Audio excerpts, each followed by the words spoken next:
Tension ഉണ്ടായിരുന്നു, പക്ഷെ tension കൂട്ടും. ഞാൻ ഇപ്പൊ പോയി ചോദിക്കുവാണെങ്കിൽ എന്ത് ചെയ്യണമെന്നുണ്ടെങ്കിൽ ഞാൻ ഒന്നും ചോദിച്ചില്ല. അത് വേറൊരു പോയിന്റാണ്, ടെൻഷൻ കൂട്ടും. അതുകൊണ്ട് പോയിട്ട് അങ്ങ് അനുഭവിക്കാം, അങ്ങനെ വിചാരിച്ചു. whatever experience കാണും.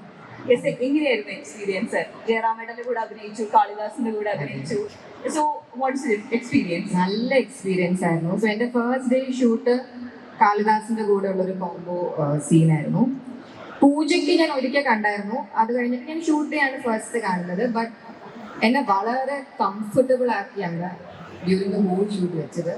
എൻ്റെ എല്ലാ ടു ആർട്ടിസ്റ്റാണ്, പക്ഷേ especially Kalidas, he was very sweet. Okay, അപ്പൊ എനിക്ക് വളരെ കംഫർട്ടബിൾ ആയിരുന്നു the entire shoot. And crew ആയാലും എല്ലാവരും ആയാലും എവ്രിബഡി വാസ് വെരി സ്വീറ്റ്.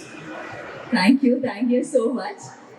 പിന്നെ എനിക്ക് കൃഷ്ണമൂർത്തി ചേട്ടൻ്റെ എടുത്ത് പറയണമായിരുന്നു. പുള്ളി ആണ് ഐ തിങ്ക് എനിക്ക് ഈ റോള് അമ്മൻ ആദ്യം വിളിച്ച് പുള്ളി ത്രൂ ആണ് വന്നത്. ഗോപാലൻ സാർ, ബാദുഷാ ചേട്ടൻ, ഇവരൊക്കെ എനിക്കൊന്ന് സ്പെഷ്യലായിട്ട് മെൻഷൻ ചെയ്യണമായിരുന്നു. പിന്നെ of course Jayaram uncle, Asha aunty, they are also very sweet. So Prajith sir, Aravind ചേട്ടൻ, എല്ലാവരെയും എടുത്തു പറയാൻ എനിക്കുണ്ട്. ചിലപ്പോൾ വിട്ടുപോയി കാണും. I am a bit nervous, but thank you all so much. Thank you so much. ഒന്ന് സ്റ്റേ ബാക്ക് ചെയ്യണേ, നമ്മളെ എല്ലാ ടീം മെമ്പേഴ്സിനും വിളിക്കുന്നുണ്ട്.